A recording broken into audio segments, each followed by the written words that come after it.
Welcome to the Christopher Peter Review, your economic perspective on our public policy, economy, and overall society.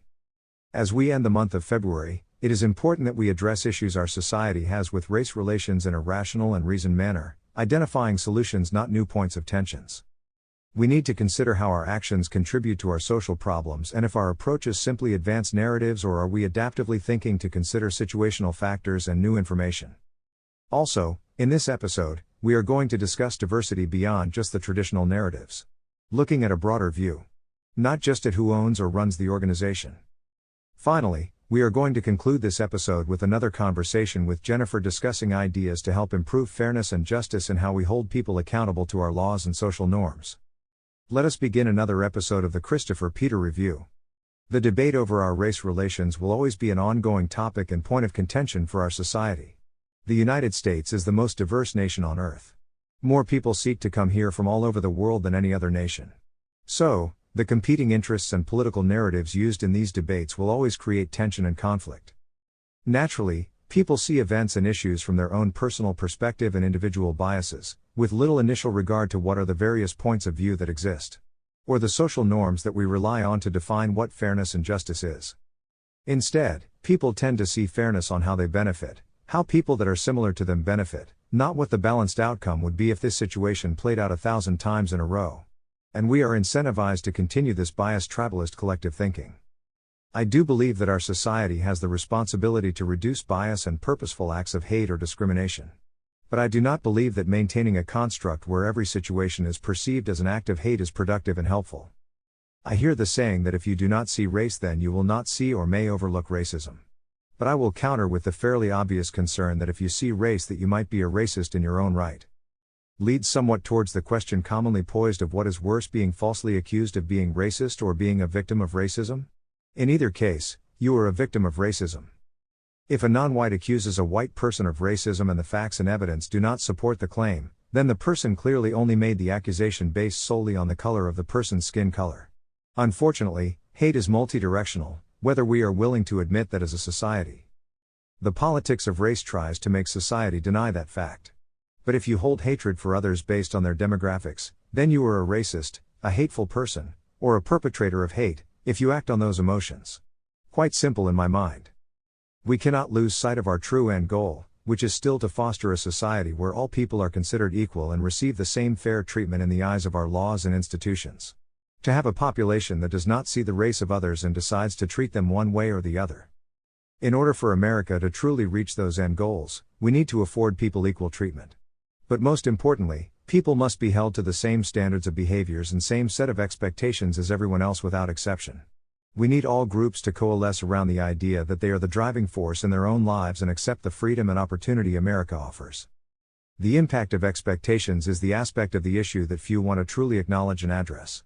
In the past, Condoleezza Rice spoke about the problems of low expectations for our minority youths. If someone is expected to be great, they will strive for greatness. If you are expected to be a criminal, they will probably end up that goal. For many of those who claim to champion the condition of impacted minority communities, they really are not holding them to the same standards of expectations or behaviors. Rather, they are seeking to subsidize the bad decisions and behaviors and reduce expectations for these groups. Too many people are groomed to expect failure in their lives without a convenient crutch. For some groups of people, they are conditioned to believe that they need to be one of a group, indoctrinated that they will not be able to find success without a collectively negotiated salary. Others are conditioned that they should be completely risk-averse and seek employment with an established corporation, prestigious academic institution, or government agency. For instance, there are many voices questioning the relevance of the American dream in modern-day America. An ethos that helped establish a culture of entrepreneurship, innovation, and self-determination that made the American economy the global leader and greatest generator of wealth and sustainable social elevation the world has ever known. As the economy constantly adapts and evolves, the people who make the greatest change in our society are the ones who decide a desk job is not suited for them and that work needs to be redefined for them or others like them. Economic disruptors help expand the American dream and create opportunity for new generations of Americans. Imagine how much stronger the American economy can be if society encourages more of our youths in our inner cities to stop expecting a future of negativity, dependency, and doom in exchange for hope, self-determination, and creativity. Fortunately, There are many young minds rejecting the narratives and starting to create brands that meet the needs of communities that are too often ignored or improperly served. Instead of hysteria-driven whining, destructive social behaviors, or social disruptions, these innovators are creating solutions to problems by rejecting the narratives and low expectations that lead too many people towards dependency and away from their economic freedom. The great aspect of the American free market capitalist economy is that it does not matter where you start in life. What matters is how hard you work, how innovative you are, and how you can adapt, persevere, and push forward to reach your goals. Sure, people that come from wealthy backgrounds may have a perceived benefit, but data shows that the wealth usually does not last generations afterwards. The idea of old money like what is seen in Europe is not as common as we are led to believe. Data shows that the very next generation tends to squander that money. Rather, many of the people who climb the ladder are those who found themselves low that they had to innovate and craft their path to success or literally die trying. In past content, I have countered the idea that America needs to do more in terms of equity rather than equality. Not because America does not have a responsibility to right the wrongs of the past. But the argument is purposefully flawed to ignore the efforts already in place. Should we ignore affirmative action and other race-based programs that helped improve access? I do not believe that we need to continue the false narratives that tell people they are not equal without the assistance from the white majority or more successful people in our society. Perpetually dependent on social assistance is the antithesis of freedom and equality. The person reliant on another for sustenance is not equal to the person sustaining them. One party can end the relationship without harm and the other does not enjoy that same privilege. Why do we allow ourselves to accept these narratives that come with the politics of race in America? Because it is the easy path. Innovating is difficult and the easiest path for some is to deflect responsibility externally. For the politicians, they are all too ready to accept that responsibility in exchange for reliable votes that help their political careers for little results. Americans of all backgrounds and demographics should enjoy the same standards and expectations. We should expect all Americans to take charge of their futures and determine their economic journeys in our society. All people are created equal. It is what we do in life that makes us stand apart. And each person can find their niche and path to their version of success. Although I am against the government deciding who wins and loses, there is a role in this for the government by reducing barriers and biases. The government should not be implementing policies that benefit one group, but leveling the playing field where all groups can thrive. In past episodes, I discussed a better approach to improving access in healthcare by reducing referrals in general, not just for demographic groups. We need to stop obsessing about racial tensions in a manner that divides our society and creates tribes. Rather, we need leaders that can lower the temperature and bridge the gap with policies that help all groups accept the economic responsibility for their own futures, which is a much more sustainable path forward. Stop expecting less from minorities and hold all to the same standards that the white majority and Asian communities are held to.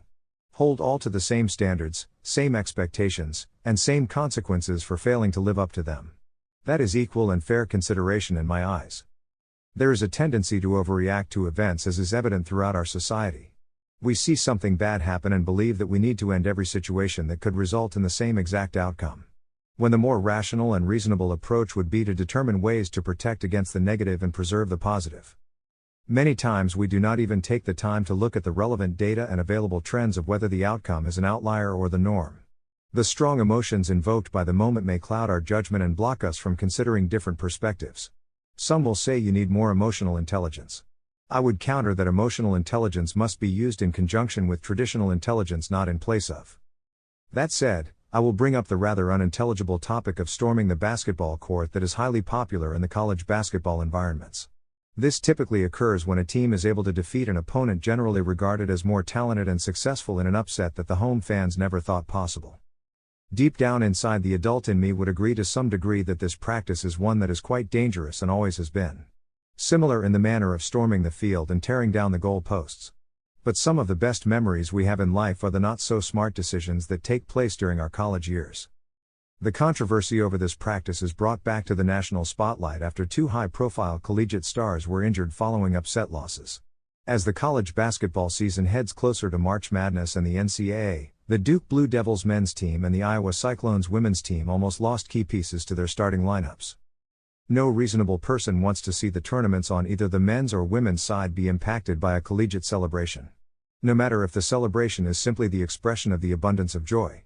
Too much is at stake, and these student athletes or semi-professional athletes invested too much time, effort, and NIL dollars to see their season lost. I remember during my college years, I had the opportunity to experience some upsets. But never stormed the field or the court. Largely because I lacked the athleticism to successfully do so and have better judgment in those moments.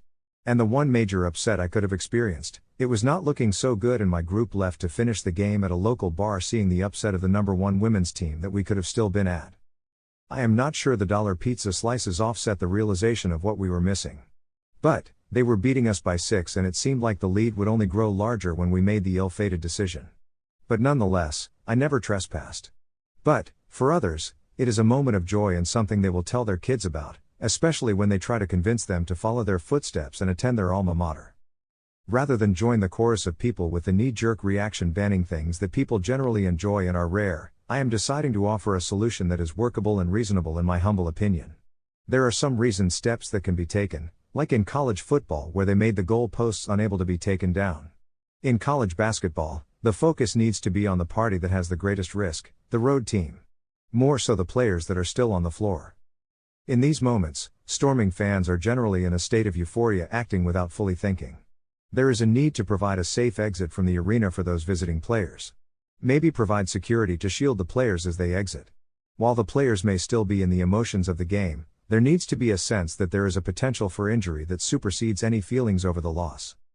In conjunction, maybe have an overhead announcement blaring to afford a safe passage for the visiting team to leave. The blaring announcement may be able to stop the hormonal flow, providing a momentary pause for fans to allow others to pass, which can lead to a more orderly event. Similar in the approach used to help people who suffer from anger issues handle triggering moments. The storming of the court and the field are fun things to watch and enjoy, but not when a player could get injured, trampled, and fans hurt. Consider doing stuff to slow the progression onto the surface so fans can celebrate with their players, visitors can leave safely, and the moment can be one of joy. We can protect traditions with some reasonable accommodations. Is it better to support a business that is a minority-owned business or one that is a diversely run business? For instance, in the recent past, I took part in a meeting aimed at diversifying a supply chain for a leading health system, which is something that is needed. I do believe in supporting small business and minority business owners when possible and appropriate. There are many quality businesses run by underrepresented minorities that simply need access to bigger client markets and opportunities to prove their organizational skill and ability, but are sometimes blocked by larger, better-funded corporate giants. Instead of just being another account number, it makes sense to try to find a supplier that you get a greater share of their focus and attention. The best provider should always get the project, job, or business. I never believe in sacrificing quality for what sometimes can amount to a photo op for some organizations. But sometimes, that small business provider can be groomed into becoming a reliable solution provider that creates value for your organization or potentially become a partner, if given access or consideration. In my professional opinion, the most important initial attributes for qualifying an organization are their reputation for quality and service, portfolio of products and services, competitive value, and scalability. Of course, the cultural qualities play a role afterward, because once they can do the job, then you need to know you want to do business with them.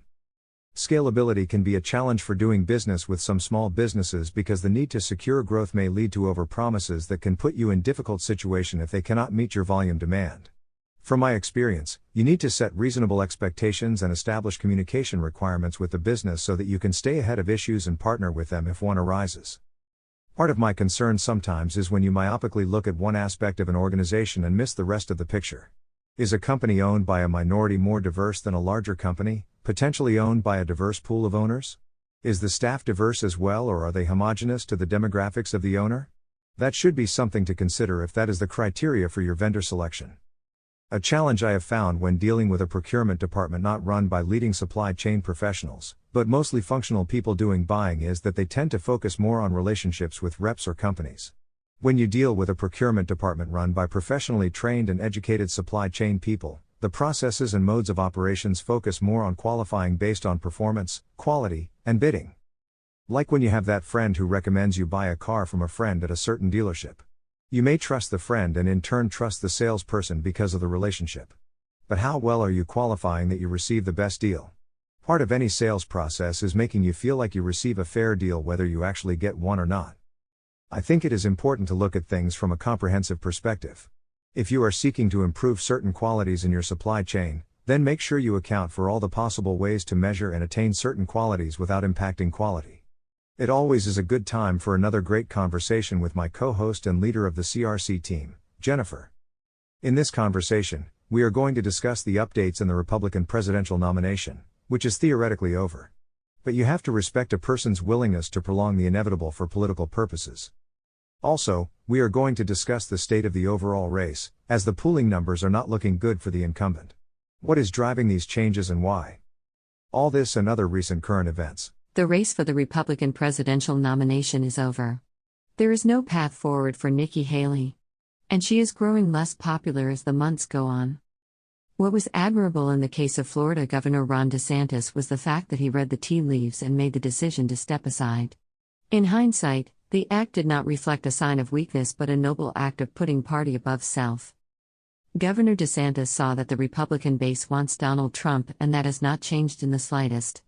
As the controversies continue, Trump is gaining popularity and enthusiasm amongst his supporter base, who feel he is continually wronged. Politics should be about the people and nation, not the person. Part of the aspect that is troubling with Donald Trump is his ego. But Nikki Haley is showing the same level of arrogance to a degree where she is staying in a race that she cannot win and recruiting voters who will not even vote for her in the general election. The race is over. Donald Trump is the presumptive nominee whether Haley or others want to acknowledge it or not. In a way, Nikki Haley is only going to make Trump more popular and afford him more airtime. Continuing to battle and have these contests gives him more speeches, interviews, and platforms to message to voters. The media has no choice but to cover the race. Because it is newsworthy and historic, as all presidential cycles are. If she conceded, there probably would be somewhat of a lull because there is still plenty of time between now and the conventions and then the final stretch. As I have pointed out at times, obedience to ideology can lead to you to bring to fruition the exact opposite result than you want or expect. I have great admiration for Haley's political career, but this is somewhat harming her. She lost to an empty slot in Nevada. She lost her home state, which is something that Republicans feel is important. She continues to lose and the gap is widening. The narrative she has on her side, or had on her side, was the question of whether Trump could win in the general election. Early on it appeared like she was right, and Trump's counter-narrative was that his opponents should step aside to bolster the Republicans' chances to regain the White House.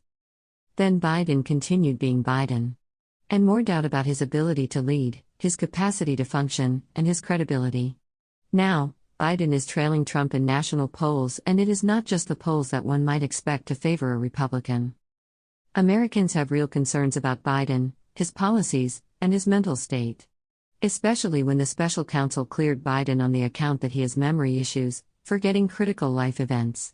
Followed by an ill-fated press conference that corroborated that finding with a notable gaffe. There is a strong case against the re-election of Joe Biden on policy alone. There is not a single area where you can reasonably claim that Joe Biden has performed well or at the very least average. The economy is not doing well despite the disinformation his team is putting out. The financial markets are being bolstered by a handful of stocks. While the economy has avoided the major projected obstacles, there are still many negative signs that give people pause. Like the increasing number of layoffs and canceled positions. Joe Biden inherited a world in peace. Now there are two global conflicts and our bases are under attack in the Middle East. Biden sold us on the notion that sanctions would cripple the Russian economy. But they are doing just fine thanks to China, India, and other sympathetic nations.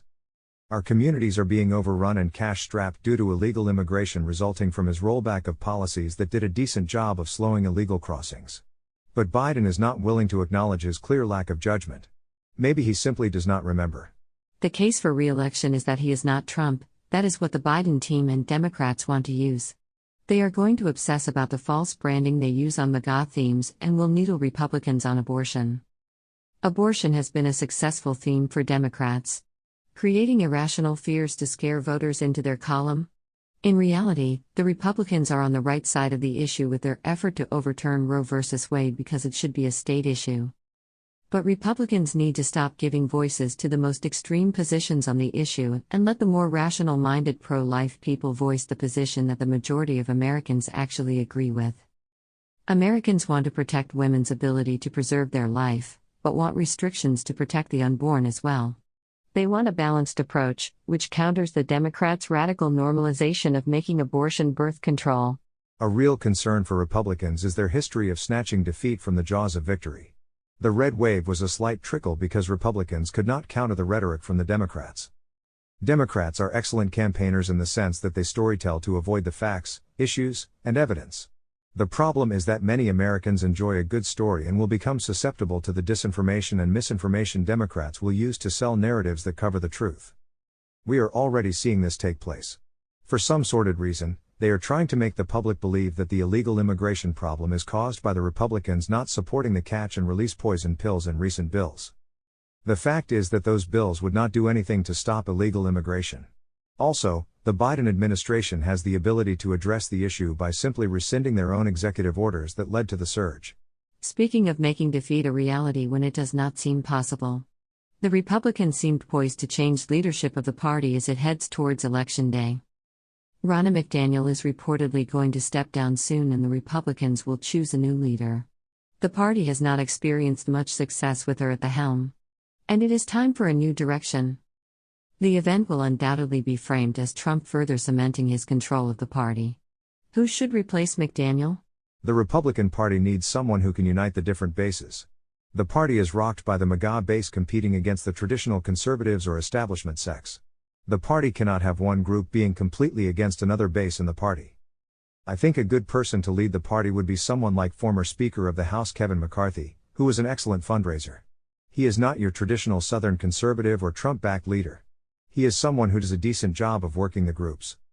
A difficult job in the present environment. Something he experienced in Congress.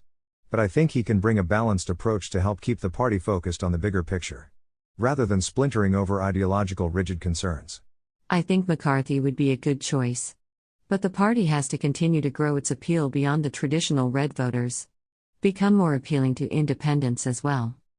I think there are many conservatives that Republicans can attract if they focus on fiscal conservatism, community safety, economic growth, and be more moderate on some social issues. Or center-right. I think Republican candidates need to be more vocal on social issues like race, gender, and what is generally seen as the softer issues. Under Trump, all demographic groups experienced growth and opportunity that was not seen before. And most importantly, the Republican Party needs to increase its reach in areas that are not traditional Republican strongholds. Make a dent over time by competing in urban environments, suburbs, and rural areas. Patriotism, economic growth, security, and morality appeals to people across the nation. Democrats have moved a great deal to the left, and are openly willing to shed anyone not obedient to the progressive liberal agenda and ideology.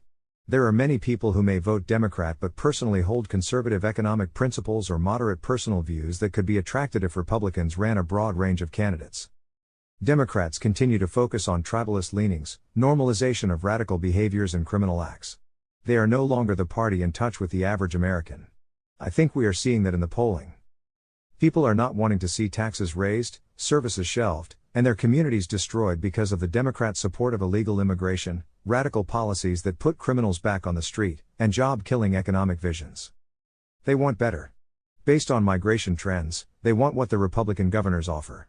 Thank you, Jennifer, for another conversation. Looking forward to our next discussion. In closing, I believe that diversity and better race relations are important. We cannot truly have racial unity until the standards and expectations are the same for all groups. The practice of viewing certain groups as being in constant need of help does not improve our situation, but continues to regress those groups. The impact of low expectations is real. If we truly believe all people are created equal and deserve to be free, then we need to act in that manner. Finally, as we head towards the selecting of the next leader of the free world, we need to consider the current state and where we need to be. Policies matter and outcomes are what we vote for. The status quo is not really working. A big thank you to all of you in the audience. Your viewership is appreciated and valued. Please follow the Christopher Peter Review on social media and continue to visit www.crcreview.com for new episodes. Thank you once again. Until next time.